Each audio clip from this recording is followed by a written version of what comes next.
A show based on the facts, honesty, the man, the myth, the legend, Constitutionalist Joseph M.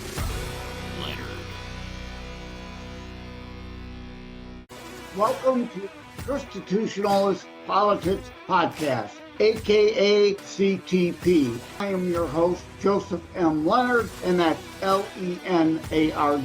CTP is your no muss, no fuss, just me, you, and occasional guest type podcast. Really appreciate you tuning in. As Graham Norton would say, let's get on with the show!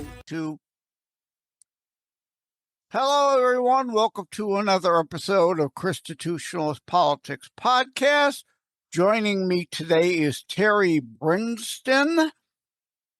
We met at a Miss Liz tea time. Her basically farewell, her leaving her podcast behind at least for a while. And a lot of Miss Liz's guests, we all came together for kind of a farewell episode.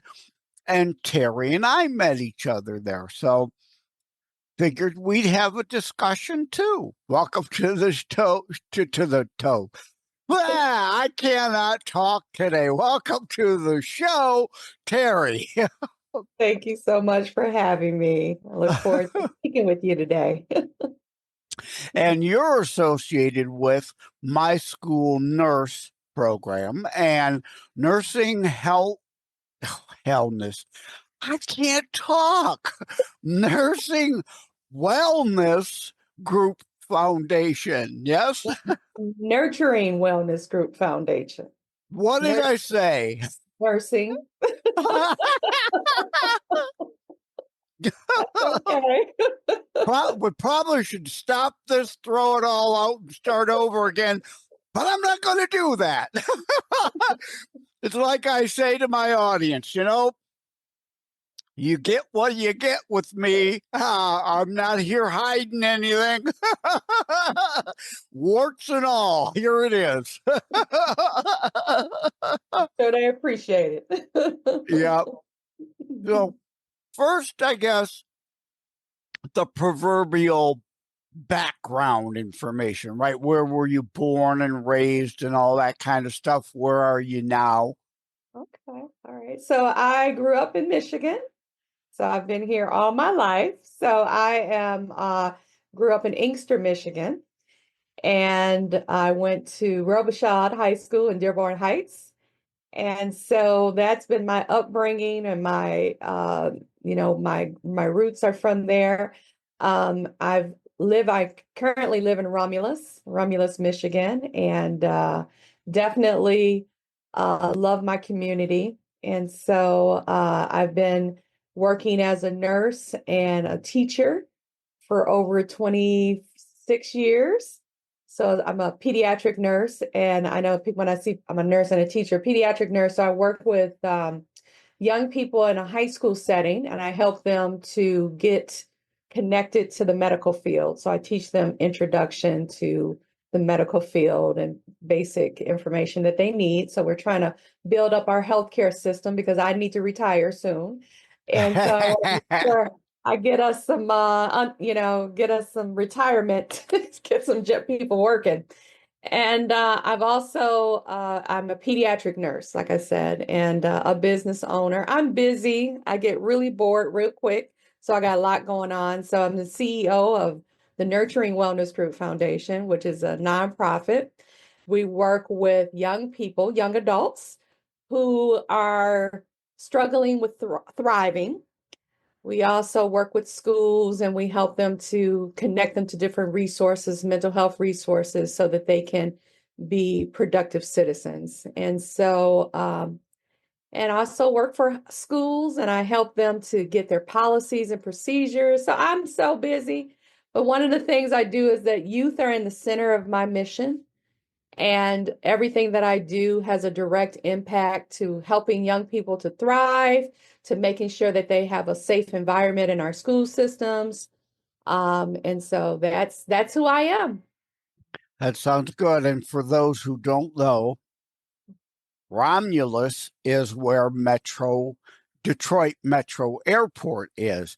There is Right. a city airport in the Detroit city limits, but the main airport is actually downriver. In my So, backyard. yeah, you enjoy all that plane noise going You on know all the what? time? I don't hear the plane noise. They don't fly over my house, thank goodness. But yeah, it's very convenient. So if you ever travel or leave out, everybody calls me to pick them up at the airport, and they'll park their car at my house. So that makes it fun. I get to see people when they're leaving and coming back. So Mm-hmm.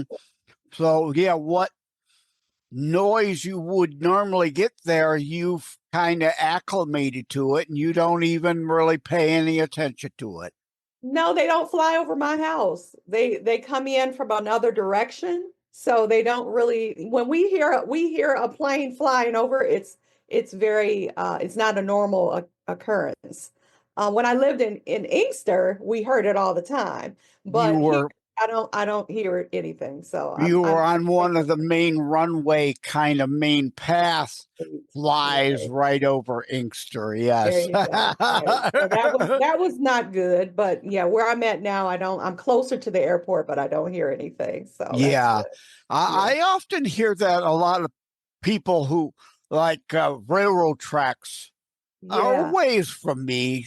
I hear trains every once in a while, but not very much. But people with like apartments right on the tracks, a lot Right. of times they'll say, I never pay any attention to them, never Right. hear them." It's like their hearing has Right. adjusted to the point where it like weeds that out. Absolutely. Yeah. I that's funny you say that because working in the school system, I never hear the bells. And it's like the kids are get up and they're like on their way out the class and they're like, I'm like, where are you going? They're like, Miss Princeton, the bell just rang. So I was like, so I know exactly what you're talking about. Yeah, that same That's kind of funny. thing, right? Selective hearing, I There you guess. go. There you go. Yeah, and I keep wanting to change the nurturing to nourishing. Nurture. that's that's where the hang up with me is right now. It's like, no, you don't have anything to do with the lunch program. No. No. That kids almost always are complaining about. All the time. All the Yeah. time. I did a show.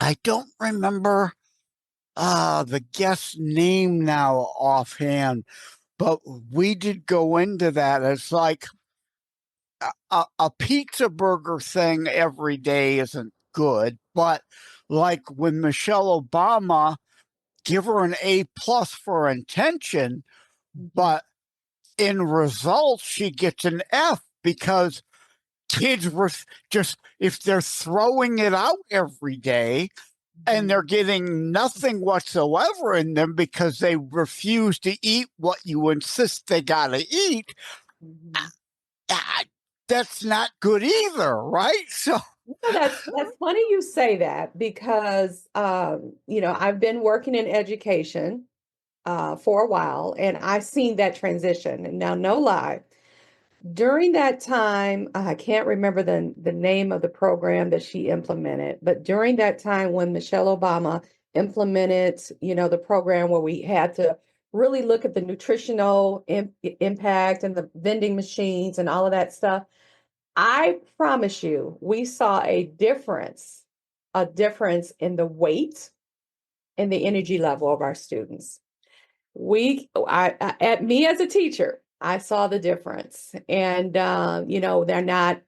they drank more water because the vending machines had, it didn't have pop or anything like that in it, but it did have a lot of water in it. And so, healthier choices as far as their snacks. So I did see a difference in the energy level and the weight. I can say that. Yeah. and now we're back to everybody needs Ozempic because everybody's obese again. We can't win for losing, huh? Right. Everything Absolutely. seems to cycle.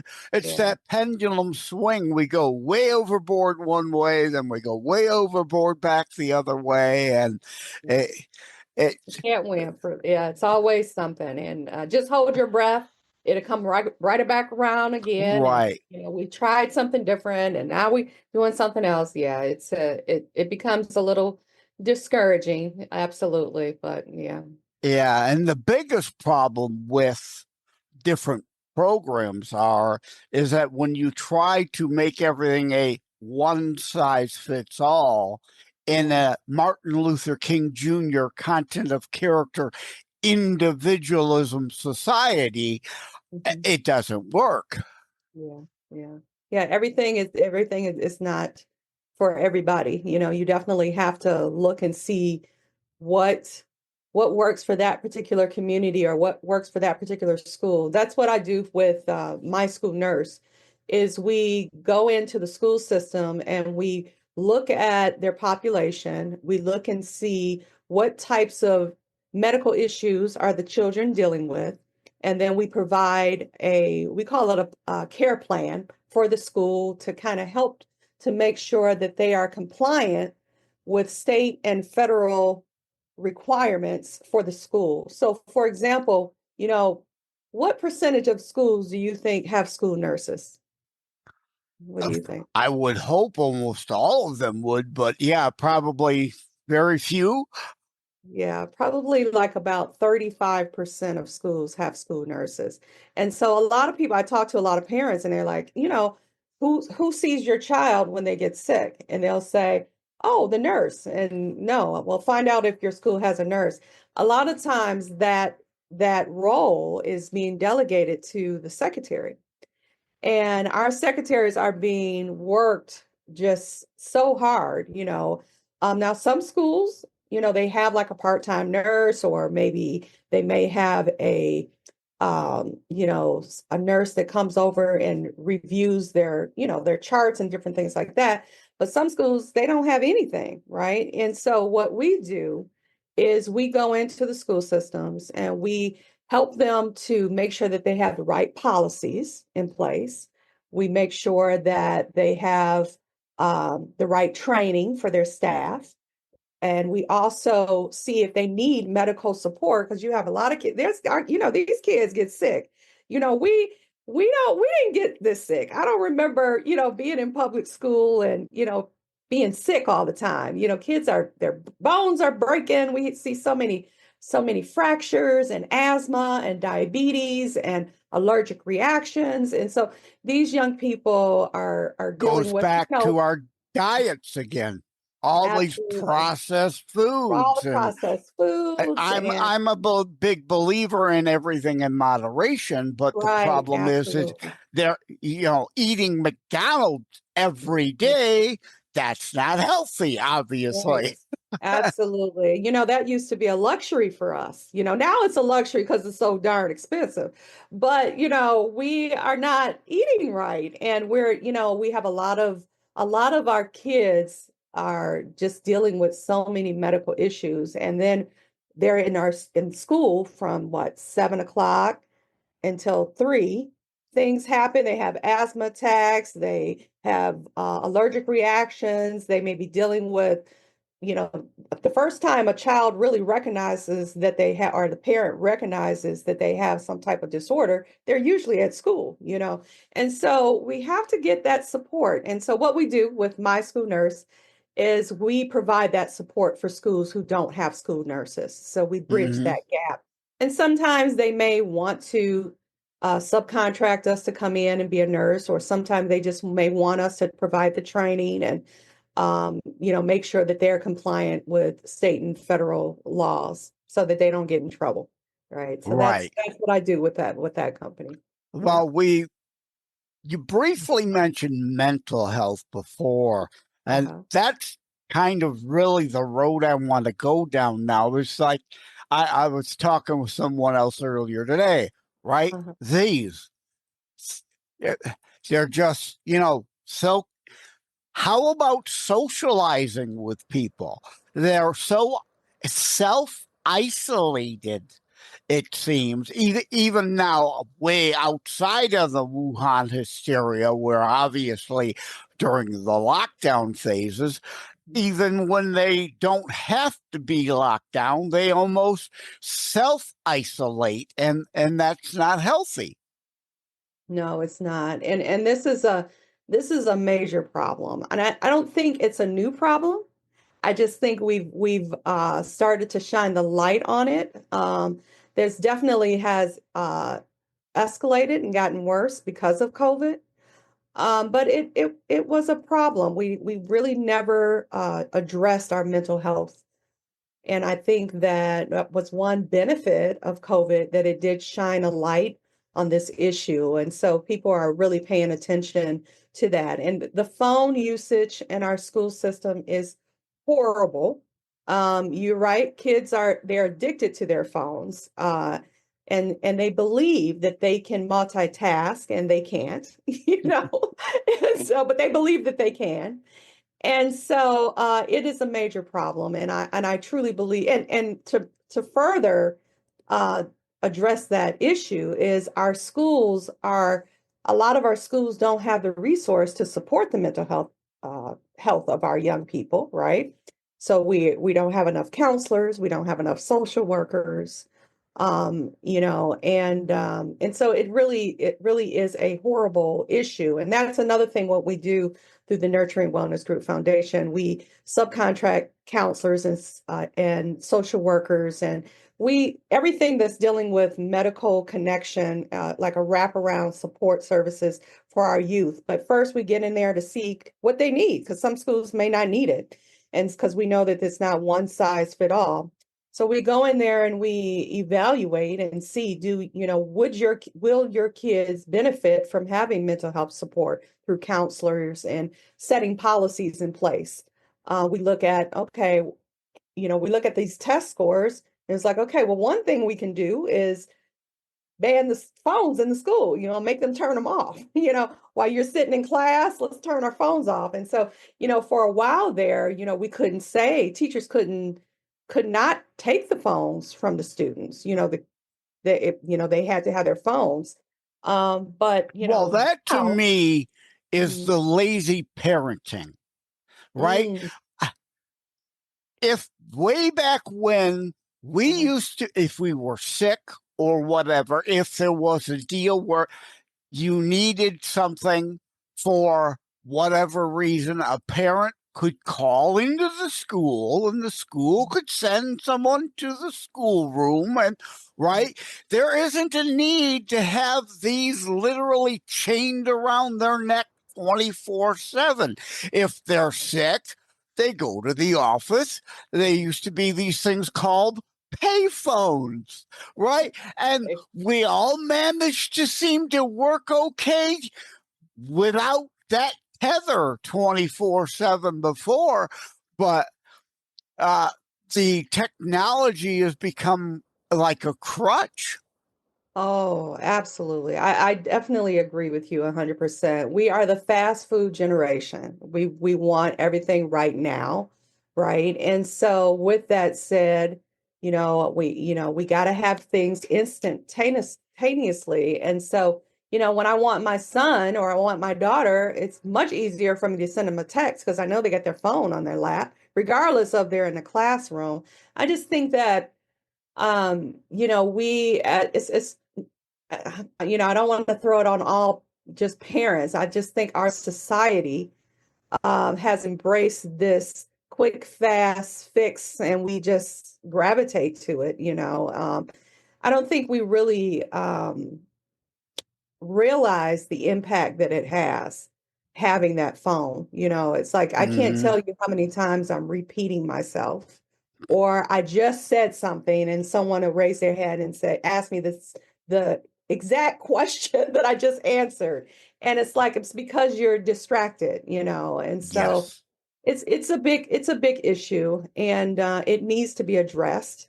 And even with AI coming on the scene as well, Going to get worse. it's going Yeah. to get worse, because although there's many, many benefits for AI, and I talk to my friends about this all the time, Yes, it's very beneficial for people like you. You've lived your life, you have experiences, and you can put your questions in there with some life experiences connected to it.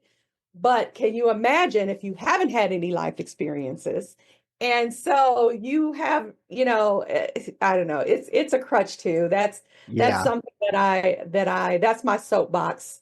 Yeah. No, they have no life experience. There is No. no wisdom whatsoever having come with the age because they haven't aged really Yeah. at all yet. And uh they're so bombarded by everything with it. And like I used to say as a former IT guy, so I've seen this abuse get Right. worse and worse. And now not only is it that no no more than I can't get my thought together, let alone get my mouth to get it out. The brain and the mouth aren't cooperating today. But never before in the course of human history have we had access to so much truth and fact. But at the same time, never before in human history have we had so much access to delusion Mhm. and what people prefer. They feed themselves to feed their delusion rather than be truth seekers. Mm. And that becomes a problem. This my truth idiocy. No, facts are facts, evidence is evidence, reality is reality. Delusion is a mental health problem. Good point. Good point. Everybody has their own truth. So it's Now, like, yeah, when if everybody has their own truth, then what's true? So yeah, exactly. we're in that time, and that is definitely a challenge, I'm sure, especially with the young adults that my company works with, because when everybody has their truth, it's very difficult to set boundaries. It's very difficult to understand what integrity is, because integrity is what I think it is. It's not doing the right thing when no one is watching, and being a person of your word. And so it definitely is a struggle, I'm sure, for the parents out there, because Yeah. have so many blurred lines in our society, for We've sure. almost, like I say, pendulum swings, right? Mhm. Like in the 60s, we had the hippie, if it feels good, do it. That was kind of almost a my truth time, too. But Correct. that gave way to the Jesus revolution because then people say, well, if everything is relative, Mhm. there are no values and principles. Mhm. Everybody's questions on morality is fluid. There's no basis in any commonality of morality, it seems, again now. Right. Again, we're back to if it feels good, hey, it's my truth. Mhm. To heck with reality. Right. And that's very interesting that you said that, because one of the projects a few of my students, young people that I work with, they came up with is the impact of decentralization, that we're so desensitized by these images, and by war and hunger and shootings and different things like that, and Again, because 24/7, it's yeah, right there at the fingertips. Yeah, absolutely. it's not just the nightly news seeing Right. it anymore, Right. right? Right, absolutely. And it has a major impact. I mean, people don't realize that it actually restructures your brain. There's some restructuring going down, happening to your brain, and your ability to truly your fight and flight response. So there's some, it plays a major part in how our society is developing and our brain health. And we just think, well, we see these things, you think about, like, even school shootings, when school shootings, you first started to see it in the news, and everybody would just ruin your day, and you're just everybody's upset. Now it's like, oh, there was another school shooting. It's on the 20th page in the newspaper, no longer on the first page. And we may hear see the little ribbon at the bottom of the news saying that this shooting occurred. And this is our society becoming desensitized to these major issues in our community. Yeah. So yeah, And this is one of the things, yeah, that I'm I going to go look back at. to lazy parenting again, too. Well, Yeah. allowing these kids to be consumed in Mhm. these first person player video games with theft and death and destruction. And right again, the desensitization of any commonality of acceptance of norms of like I talk about Penn of Penn and Teller, the magician comedian group Mhm. team. He's a famous devout atheist. Mhm. And a lot of atheists generally are anti religious, even though I dare say it takes more of a belief that everything somehow miraculously came out of nothing than it does that there is a creator to things. So I dare say, sorry, it's a faith. Your atheism is every bit of faith as any other religion, but he isn't one of those anti-religious types. And he understands and says, I don't care where the law comes down from, whether it be morality from the Bible. No, it's just being a good citizen, a member of society, that I don't get to steal your stuff. You don't get to steal my stuff, right? Mhm. I don't get to murder whomever I choose. And if somebody so chooses, they don't just get to decide, they get to murder me. These are good things, regardless of the how and the where we derive them as to a structured, workable society. And we're losing a lot of that. Stay with us. We'll be right back. It is a myth that terrorism stopped during COVID. Unfortunately, mainstream media opted to prioritize pandemic hysteria over promoting all news. Terrorism continues. Simply hoping that it doesn't affect you is not a strategy. The new book, Terror Strikes, coming soon to a city near you, featured on The Author Show, is now available in paperback from bookstores, online, or as an ebook exclusively through Amazon Kindle. Terror Strikes, coming soon to a city near you by Joseph M. Leonard. Order today. Well, I mean, to your point, it's because there's no foundation to where those things come from. I'm a Christian, and so I believe that those foundational things have to come from somewhere. We can't pick and choose, what's good and what's bad, because then that becomes, okay, it's my opinion, it's what I feel that's right or wrong.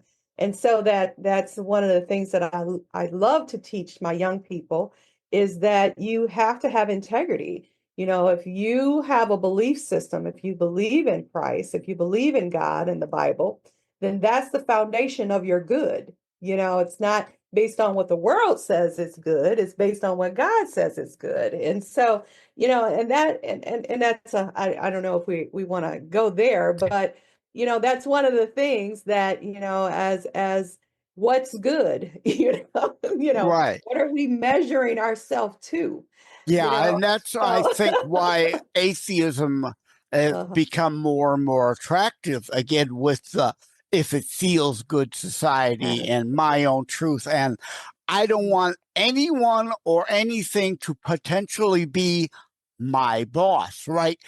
They are their own God, and whatever they want to go goes. Right. And yeah, and when we as a society don't know where the good is or the foundation is, it's just like, we're building our house on sinking sand. It's not going to sustain. when we do that. And so we have to have a foundation. And that's one of the things that we do with our Nurturing Wellness Group Foundation is we deal with that, setting that foundation, helping them understand, well, what is your core? What is your foundation? It cannot be whatever feels good because it's not And that sustainable. can vary from 1 minute to the next. Absolutely, right.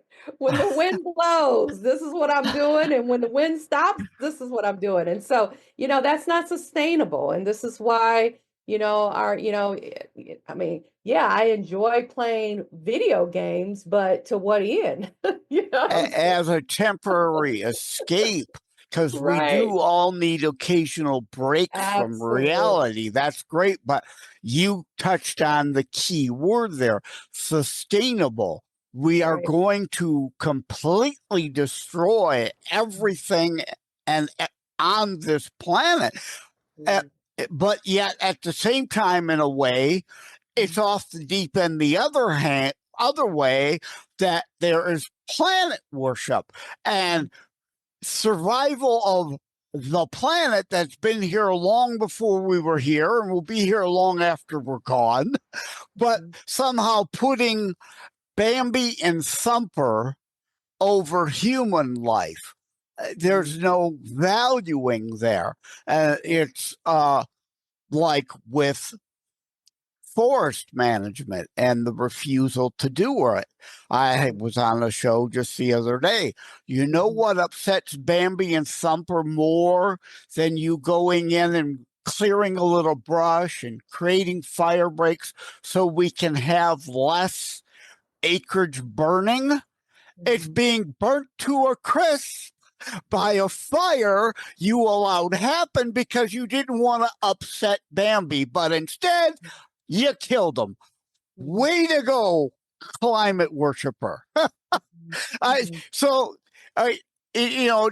again my truth, but because I feel so good about that I'm protecting Bambi and Thumper, but the reality, if you use logic and reason and thought rather than feelings, you recognize I'm really putting them in more harm's way than I am in protecting them. But it's, again, that instant gratification, but my feelings thing. Yeah, I hear you. Definitely. That's definitely not my area of expertise. But I do say that, we do have things in place. There's best practice. There's things that has been tested and proven. And, sometimes we just, I don't know, we ignore good common sense, and so, and, everything, there's always a better way of doing things. And that's one thing that I do when I work with schools. It is like, okay, I'm not reinventing the wheel. We know what works and we know what doesn't work. What's the definition of insanity of doing the same thing over and over and expecting a better, a better result. So, there's resources, there's, studies, there's things that we know as a society and as a community, but we sometimes, out of whatever, we ignore those things. In the name of wanting to avoid abuse, we ignore the spare the rod, spoil the child, lifelong human nature understanding. You can't discipline a child, it seems, anymore in school for any reason. And we have so many people out of control because of it, because they have no boundaries, because unfortunately it is indeed true, some people go overboard the other way and get abusive. Right. So Absolutely. there's not always really a 100% right or wrong.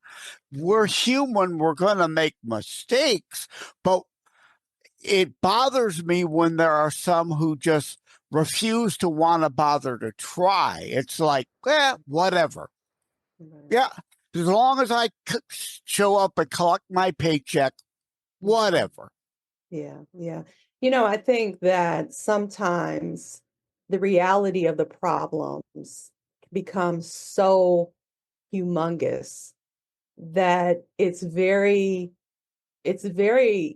consuming to think that, oh, this problem is so big. I don't even want to attempt to address it. But, if we really recognize that how do you eat, what is it, an elephant eating, how do you eat an elephant one bite at a time, and I think with that, our society has really lost their, um, we don't have resilience. It's very difficult for us to bounce back when we have a struggle or we fail. We want that instant gratification and we've lost our ability to really have that no quit in us. You know what I'm saying? We just like, it didn't work. So, hey, let's go on to something different. We've lost that as a society. And that's, and that's why I hate to, blame the parents, because we've lost it because we've made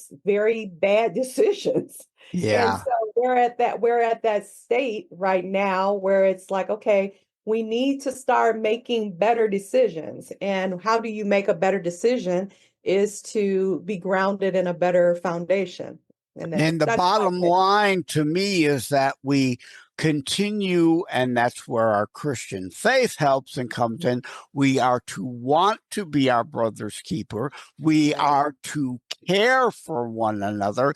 And we seemingly go on from far too many people saying, if at first you don't succeed, try again, because I care and I want to make a difference, to, if first you don't succeed, give up. Right. Absolutely. Absolutely. I agree with that. And that's part of that, you know, the, when you really look, when we really, settle down and look at society, there's a lot of great people in this world, but we never really focus on it. We Oh, the turn on the bad news, the yeah, bad apples get all the press, it get all of the seems. play. And so when you think about, there's so much harm that, happens when we don't showcase the good people in our society. You know what I'm saying? Giving and caring and so it really, this is what we need to do as parents. If I can give any advice for our parents, is we need to show our children how to be citizens. We need to care. We need to take them to food pantries. We need them to volunteer. We need them to see a world other than their own so that they can have more gratitude for the things that they have. Having Oh, and there's a major lack of that, oh, and in this a nation of abundance. We've yeah, said it several. What do I get, and why didn't I get it yesterday? Right? I right. don't want it now. Why didn't I get it yesterday? Rather Mhm. than any graciousness, any gratefulness for the abundance we've got. No, it's I demand and expect and entitled to Yeah, more. yeah, Yeah. absolutely. And that's, I think, this is my opinion, but I think that if we as a society, not only as parents, but neighbors, people in our community, when you see, I give an example. My neighbor is just amazing. My husband and I, we work a lot, and so a lot of times we're not home on trash day. But when we pull in our driveway, our trash can is in by our house. He recognizes our schedule, and he'll come and help us, with the yard. We have And kids that that's come up the such hall. a It's just, little oh thing. But, yeah, and that's part of the problem here is too, we're so used to the grandiose, we right, lose sight of all those little things right. that can make such a big difference. Now, you being in Michigan also like me, so you're used to Windsor, Ontario, Canada. So I know you probably remember the artist Anne Murray, the Yes. singer, Yeah. right? Uh-huh. Do you Uh-huh. remember her song? We could all use a little good news today. I, Mm-hmm. I, Mm-hmm. I think it's time. If you've never heard that song, maybe Mm-hmm. go to YouTube after this and look up Anne Murray could use a little good news, because indeed we are so busy dwelling on negatives Right. that it's poisoning our own minds, hearts, and souls. Yes, absolutely. Absolutely. I think that self-care, we're all seeking that self-care, those manicures and going for a walk and eating well. You need to add being kind, having a spirit of gratitude, doing something for your neighbor, volunteering, being a neighbor, getting, it amazes me when I grew up, and I'm sure you're the same way. I knew everybody on my street. I knew, and they used to tell me to stop running or stop, they could chastise me as much as my parents did. But now it's like, you ask people, where do you live or who lives on your street? And it's like, they have no idea, that. Because we're all, again, isolated in Yeah, our own yeah, little kingdoms and fiefdoms. And yeah, absolutely. it's a shame. Uh, Yeah. So how, it happened before the cell phone, you know what I'm saying? But it definitely escalated after that. And so I think the it's so easy to blame parents. But the problem is so much bigger. yeah, and you don't have It's to just be so much bigger. religious, even though this is Mhm. obviously a Christian-based show. Right. You don't, like Penn, you don't have to be religious to understand the concept of karma, Right. right? If Right. you wonder why you're always getting negative back, Mhm. look yourself in the mirror. Are you putting good out in the world? You put out good, you'll get some good back.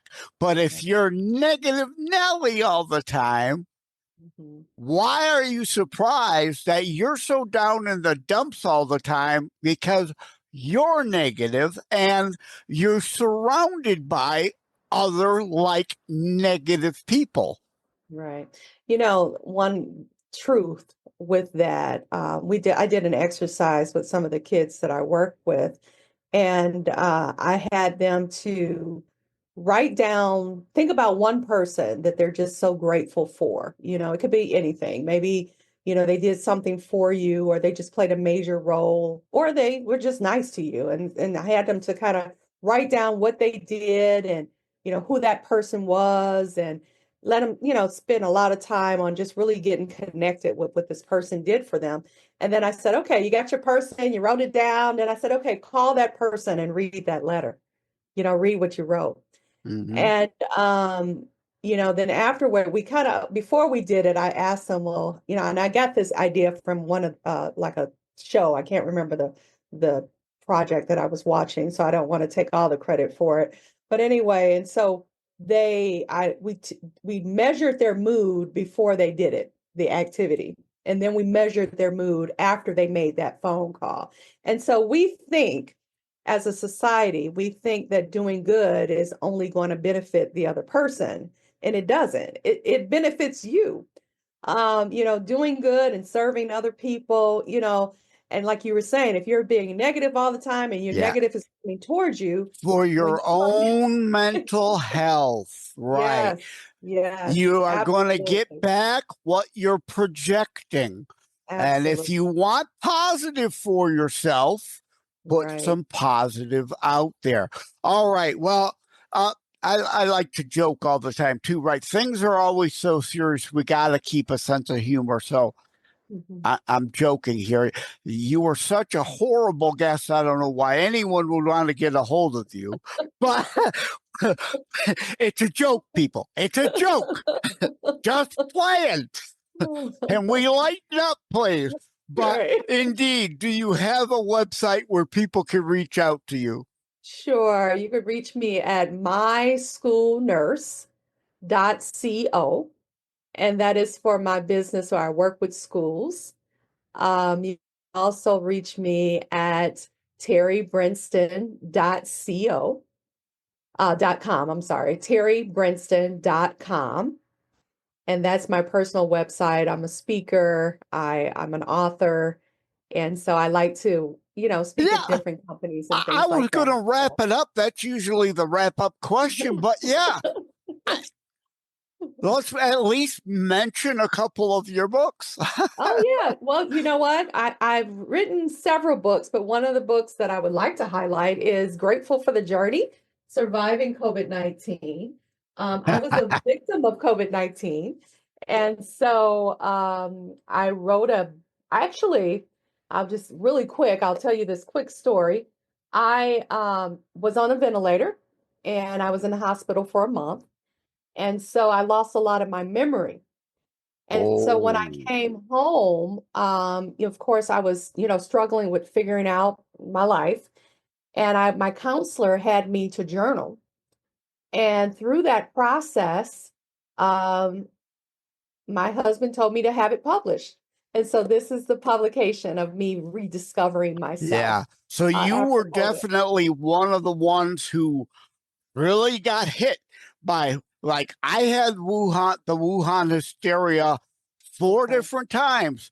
Oh, Ivermectin, HCQS, uh-huh. even though I have immune problems, Okay. they got me over it in like a couple weeks time, whereas like others with healthy bodies, Right. ivermectin, and they were over it in like 3-4 days. Took me a Right. couple weeks, uh, but I do know others indeed, and with the jabs, the Hmm. side effects. I know someone who has myocarditis now, never had any issues before, Right. has that now. I Mhm. do know Lisa Ewald, a fellow nurse here Mhm. in the Downriver area, Mhm. had uh, had asthma issues. So Mhm. she had the comorbidity thing. And Right. indeed, when it hit her hard and it Mhm. killed her. Yeah, Mhm. it wasn't really the disease, it was the Complicated. complications, Yeah. the asthma complicate the Wuhan complicating the asthma to a point where she literally drowned in her own fluids, Wow. and I know another person, William Hartman, also. Mhm. He started on ivermectin, was getting better. The hospital said, nope, we refuse to give that. We have to give whatever else, not even going to mention the drug. They put him on that, continued decline, on ventilator, died.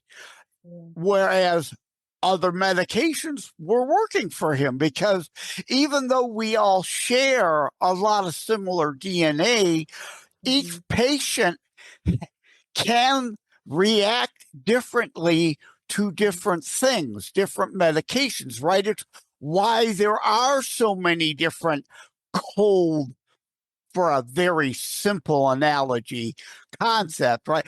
So many varieties of those medications. What may work for one isn't Mhm. guaranteed to work for the other, right? Absolutely. Absolutely. Yeah.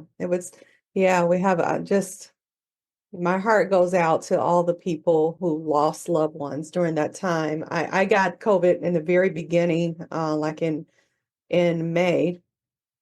No, I'm sorry, in March, at the very beginning. So anyway, so yeah, check out my book. You can reach me, terrybrinston.com. And Yeah, they can this is, live it yeah, all how you lived it through your book. That's the wonders of books.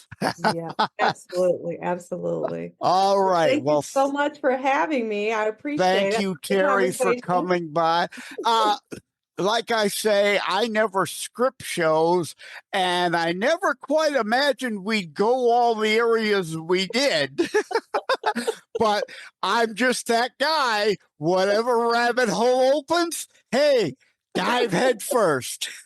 Absolutely. I love it. I love it. So I enjoy it myself. All right. Take care. God bless, All right. Terry. You as well. Take care. Bye-bye, guys. Thank you for having tuned in for Constitutionalist Politics Show. If you haven't already, please check out my primary internationally available book, Terror Strikes, coming soon to a city near you. available anywhere books are sold. If you have locally run bookstores still near you, they can order it for you. And let me remind, over time, the fancy high production items will come. But for now, for starters, it's just you as a very appreciated listener by me. All substance, no fluff, just straight to key discussion points. A show that looks at a variety of topics, mostly politics, through a Christian U.S. constitutionalist lens. So again, thank you from the bottom of my heart. Take care. God bless. Like and subscribe to Constitutionalist Politics Podcast and share episodes. We need your help. Wham Radio, 1600 AM and 92.7 FM is your conservative flamethrower. Weekdays, Steve Gruber starts things off at 6 a.m. Gruber gives his perspective on the issues of the day.